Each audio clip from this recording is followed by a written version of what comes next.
જય ભીમ, નમો બુદ્ધાય. નમસ્કાર મિત્રો, હું આપનો લોકગાયક અંકિત રાઠોડ. હમણાં જે તાજેતરમાં રાજકોટ જિલ્લાના કોટલા સાંગાણી તાલુકામાં કોટલા સાંગાણી પોલીસ સ્ટેશનમાં જે મારા ફાધર છે, સામાજિક કાર્યકર, લોક સાહિત્યકાર, ભજની કલાકાર, મારા ફાધર મનસુખભાઈ ગોવિંદભાઈ રાઠોડ,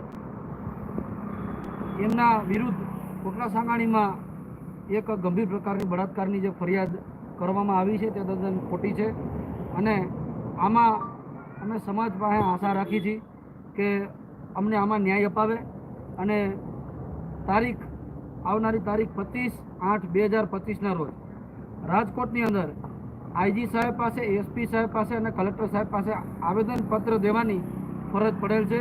તો તમામ મારી ગતગંગા, મારા દલિત સમાજ, અનુસૂચિત સમાજ અને તમામ સમાજ જે મારા પપ્પાને ખૂબ ચાહે છે, યુટ્યુબરમાં જે ફોલો કરે છે, એ બધાને હું આહવાન કરું છું કે આવનારી તારીખ 25/8/2025ના રોજ આપણી બહોળી સંખ્યામાં રાજકોટ જિલ્લામાં કલેક્ટર સાહેબને, એસપી સાહેબને અને આઈજી સાહેબમાં જઈ આપણે એક આવેદન પત્ર પાઠવીએ અને અમને ન્યાય અપાવો એવી હું સમાજ પાસેથી આશા રાખું છું. જય ભીમ, નમો બુદ્ધાય. જય ભીમ મિત્રો, જો કે હું સામાજિક કાર્યકર અને લોકસાહિત્યકાર મનસુખભાઈ રાઠોડ, ગામ રામોદથી.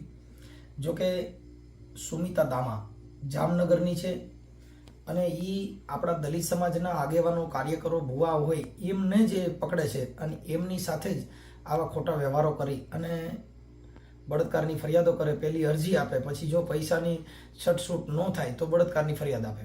પરંતુ મારી માથે જે બળાત્કારની ફરિયાદ આપવામાં આવેલ છે કોટલા સાંગાણી તાલુકામાં, હવે આ બાઈએ ભરત રાઠોડ ઉપર પણ બળાત્કારની ફરિયાદ કરી છે અને એ બળાત્કારની ડરના હિસાબે ભરતભાઈ રાઠોડે મૈત્રી કરાર કરી દીધા.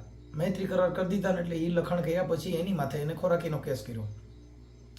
એ કેસ અત્યારે ચાલુ છે. એની અંદર હેમંત ચાવડા કે એડવોકેટ રોકાણા હતા. એ એડવોકેટ સાથે એની હારે વાતચીતનો વ્યવહાર રાખ્યો. ત્યાર પછી એની માથે પણ છેડતીની બળાત્કારની ફરિયાદ લખાવી અને હવે મારી માથે લખાવી કે મારી માથે બળાત્કાર. અને પછી ફરિયાદ એક જ કોપી જે મારી માથે બળાત્કારની ફરિયાદ કે ભાઈ આવું છે, કાર્યકરો કોઈ દી આવું કામ કરે નહીં. કેમ કે આજે મારા દીકરાના ઘરે દીકરા છે અને અમે એક કાર્યકરો હોય, અમે એક સાહિત્યકારો હોય, અમે આવી મેટરમાં પડી જ નહીં. પણ બાબત એવી છે કે આની પોલીસે તપાસ કરવી જોઈએ. એટલે રાજકોટ જિલ્લાના હિમકર સાહેબને પણ અમારા આગેવાનો પણ મળ્યા હતા. તેમ છતાંય પોલીસને કોઈ પણ મારી પ્રત્યે એવું એને છે પ્રોબ્લેમ, એટલે કિનાખોરી રાખી અને પોલીસે મને ડાંભવા માટે થઈને આ ફરિયાદ લીધી છે. પણ અશોક કુમાર યાદવ સાહેબ રેન્જના વાળા છે, જેમને એક કાર્યકરો મરી જશે, કાર્યકરો આવી રીતે દંભાઈ જશે તો આ દેશની અંદર માયકાંગલાના રાજ થઈ જાય. કેમ કે અમે વિરોધ કરતા હોય, અવાજ ઉઠાવતા હોય, ભ્રષ્ટાચારો માટે અવાજ કરતા હોય, તો એ પોલીસને પણ એમાં તમારા માટે સારું છે. કેમ કે અમે તમારા સુધી પહોંચાડી શકીએ, આ બધું અમે વિરોધ પ્રદર્શન કરી શકીએ, જેથી કરીને આ દેશની અંદર લોકશાહી જીવંત રહે. લોકશાહીનો જાળવણી કરવી તો એક વિરોધા છે એને તમે ડાંભી દેશો તો આ દેશમાં બધા માઇક. કેમ કે કોડિયુમાં દાણિયા મરી જાય પછી કોડિયુની કોઈ કિંમત ન હોય. એમ બાકર બચ્ચા ગમે એટલા હોય તો એ બકરા જ કહેવાય. અમે આગેવાનો છીએ, તમારા વિસ્તારના છીએ, તમારી હુકમત હેઠળના છીએ. તેમજ આની અંદર સઘન તપાસ કરીને મને ન્યાય અપાવવો જોઈએ. આ છોકરીએ કેટલી ઉપર કેસ કર્યા, જેની કાલાવડ પોલીસ સ્ટેશનની અંદર જેની અરજીઓ આપી છે, કેટલામાંથી આને કેસ કર્યા છે, જેની ઊંડાણપૂર્વક તપાસ કરવી જોઈએ. કેમ કે આમાં કાર્યકરો મરી જાય, કોઈ કલાકારો મરી જાય. કેમ કે આ એક ચીટિંગનું કામ કરે છે. જો કે મારી માથે જે ફરિયાદ થઈ છે એનો એક વિડીયો કે એક ઓડિયો કે એક મેસેજ રજૂ કરે પોલીસ સ્ટેશનમાં, વાત કરી હોય એ પણ. એટલે હર્ષ સંઘવી સાહેબને તેમજ કલેક્ટર સાહેબને તેમજ નામાંકિત આગેવાનો તેમજ ભાજપ સરકારને પણ મારી વિનંતી છે. તેમજ અમારા વિસ્તારના સાંસદ શ્રી રૂપાલા સાહેબ, એમને પણ મારી વિનંતી છે કે અમે તમારા વિસ્તારના છીએ, અમે કાર્યકરો છીએ. અમે કાર્યકરો જો મરી જાઓ તો તમારી કોઈ વેલ્યુ નહીં રહે. કેમ કે તમારા રાજની અંદર આવી ખોટી ફરિયાદો થાય તો એ ભાજપના કલંક છે. અમારા કેબિનેટ મંત્રી ભાનુબેન બાબરિયા, જો કે એ ક્યાંય બોલતા નથી, કોઈ જગ્યાએ આવતા નથી, કોઈ પણ ઠેકાણે કાંઈક થતું નથી, પરંતુ મારી ફરજ બને છે. તેમજ ગોંડલના અમારે ધારાસભ્ય, અમારે જે કંઈ અમારો નાતો હડમતાળાનો જે જયરાજસિંહ જાડેજા બાપુ, જોકે એ મને ઓળખે છે, પરંતુ આ વિડીયોના માધ્યમ થકી આ બાઈની કેવી અભદ્ર ટિપ્પણી છે, આ બાઈની કેવી ભાષા છે, એ ઓલા હેમંત ચાવડા વકીલ સાથે જે બીભસ્મ બોલે છે, જોકે એવા રેકોર્ડિંગ હું કોઈ મારી યુટ્યુબ ચેનલમાં મૂકતો નથી. પણ આજે મારા બચાવ માટે આ સમાજની અંદર, આ જગતની અંદર, જેની અંદર એક ન્યાય મેળવવા માટે થઈ અને આ બાઈનું કેવું વલણ છે ને એની ભાષા જોઈને, જોકે કોઈ અરીસો હોય એની સામે તમે કેવા છો ને, એ અરીસામાં તમારો ચહેરો દેખાય. તમારા મન કેવું છે ને એ તમારા પારખ કરવું હોય તો વિચારો થકી થાય. એમ માણસના વિચારથી ઓળખી લેવાય આ છે કે નહીં. કોયલ બોલતી હોય, કોયલ ને કાગ તો એની ભાષા થકી વર્તાય. હંસલો ને બગલો એને જો ઓળખવા હોય તો એ આહાર થકી ઓળખાય. એમ કાર્યકરની ભાષા થકી તમારે ઓળખી જવા જોઈએ. અને જે કુદરતી સિદ્ધાંતને ન્યાય મળે એના માટેથી તમે સત્તા ઉપર બેઠા છો, હોદ્દા ઉપર બેઠા છો. કોઈના કહેવાથી કહેતીથી કે તો અમારા વિરોધી ઘણા હોય, તમને ફોન પણ કરે કે આમ હતું તેમ હતું, પણ તમે એને ઊંડાણપૂર્વક તપાસ કરો કે તો અંગત વિરોધી તો કેટલાય ના હોય, મારા પણ હોય. કેમ કે રામ ભગવાનના વિરોધી હતા, કૃષ્ણ ભગવાનમાં વિરોધ હતો, બધા દેવી દેવતા પીર પેગંબર થયા, બધામાં વિરોધી હતા. જે કાર્યકર અવાજ ઉઠાવે એનો વિરોધ થતો જ હોય. પણ તમે જે સત્તા ઉપર બેઠા છો, એક ન્યાયપાલિકાની અંદર બેઠા છો, એક જિલ્લાના વડા થઈને બેઠા છો, એટલે મારે એક રૂપાલા સાહેબ, હર્ષ સંઘવી સાહેબ તેમજ મુખ્યમંત્રી ભૂપેન્દ્ર પટેલ સાહેબ, આ બધાને મારી વિનંતી છે કે હું કોઈ જગ્યાએ તમને નડું નહીં એવો વ્યક્તિ છું. મેં બધી સમાજના કામ કર્યા છે. મારી YouTube channel Mansukh Rathod, Facebook, Instagram બધી એક જ ચેનલથી હાલે છે. તમે મારા વિચારો, મારી વાણી, એક હું કાર્યકર છું, હું ગાયક કલાકાર છું, આરટીઆઈ એક્ટિવિસ્ટ છું, હું ભ્રષ્ટાચાર માટે થઈને અને આવા કામ મેં અવાજ ઉઠાવેલો છે. અને એની સામે આવા કેસ થાય અને મને ડાંપી દેવામાં આવશે, મને તમે જેલમાં નખાવી દેવો ને એથી જો કદાચ તમે રાજી થતા હો તો મને કંઈ વાંધો નથી.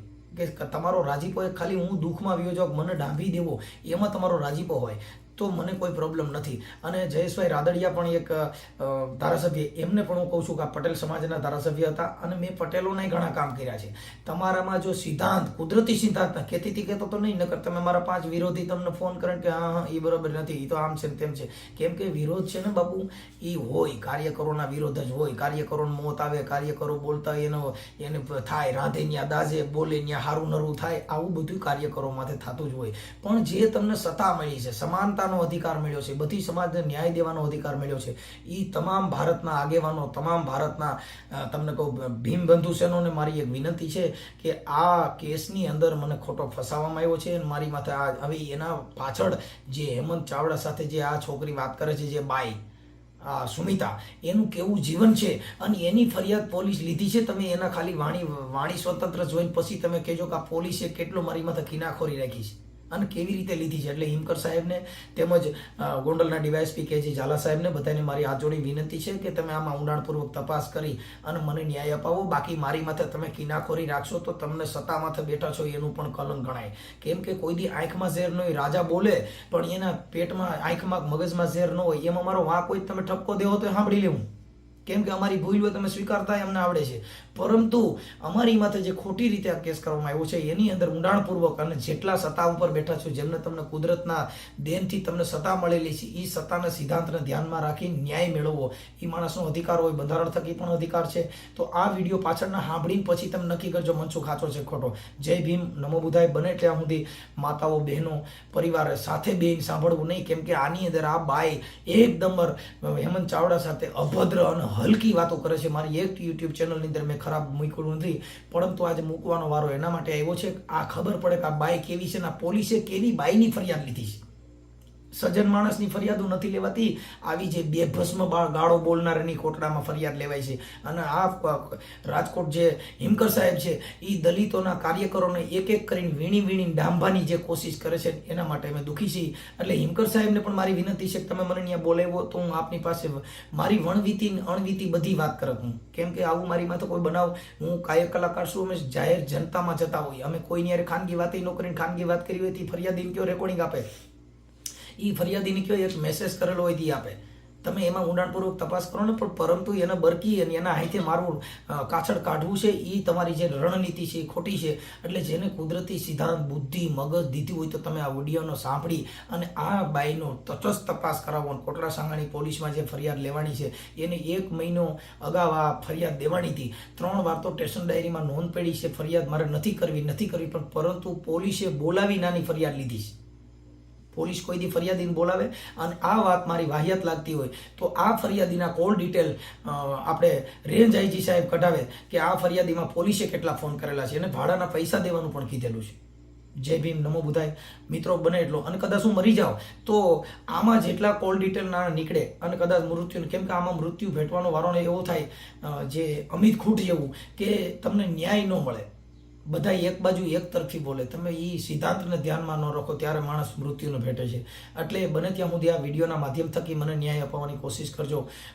ભારતના જાગૃત નાગરિક, સમાજ કાર્યકરો, દલિત સમાજના કાર્યકરો, તમામે વર્ણના કાર્યકરોને જો આ વિડીયાની અંદર તમને સત્ય હકીકત દેખાતી હોય તો તમે આનું ઊંડાણપૂર્વક તપાસ કરો અને બને એટલા વિડીયા. હા, હવે